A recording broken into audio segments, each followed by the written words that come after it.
Grand Matin Sud Radio, 7h, 8h30. Patrick Roger. Et il est 8h15 sur Sud Radio. Lévy sans interdit. Bonjour Elisabeth Lévy. Bonjour Patrick, bonjour à tous. Vous voulez revenir sur la Coupe du Monde de rugby parce que même cette Coupe du Monde suscite des polémiques. Oui, vous en avez déjà parlé. Alors, on célèbre souvent les valeurs du sport, son caractère fédérateur.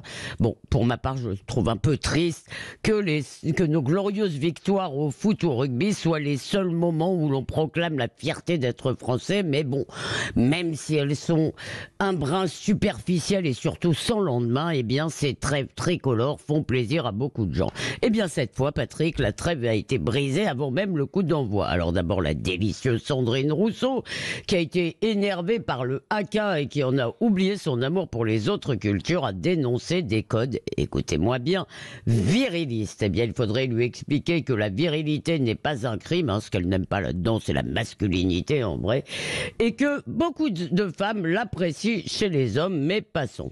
Alors, c'est surtout la cérémonie d'ouverture qui a suscité une flopée de réactions, Arnaud. Cette cérémonie a été orchestrée par Jean Dujardin et elle montre au second degré en réalité une France d'Épinal, béret, baguette, et le fameux coq.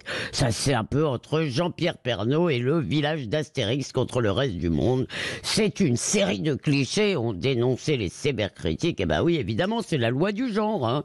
Ces clichés, ils font une mythologie, un roman national. Par définition, bien sûr, il y a un côté carton-pâte. Je me rappelle que, Eugénie Bastier remarquait hier qu'au Japon, quand ça s'était passé au Japon, eh bien, la cérémonie d'ouverture montrait des samouraïs. Bien voilà. Mais néanmoins, les poulaillers d'acajou, comme dit Souchon, se déchaînent. Cette cérémonie est ringarde, franchouillarde. Ça sent le camembert et le rouge qui tâche. Et pour le journal 20 minutes, c'est même la gêne provoquée par ce spectacle qui aurait glacé le sang des hommes de Galtier et expliqué leur première période un peu mollassonne. Bon, on a le droit de critiquer tout de même aussi cette cérémonie, Elisabeth. Évidemment, on a le droit.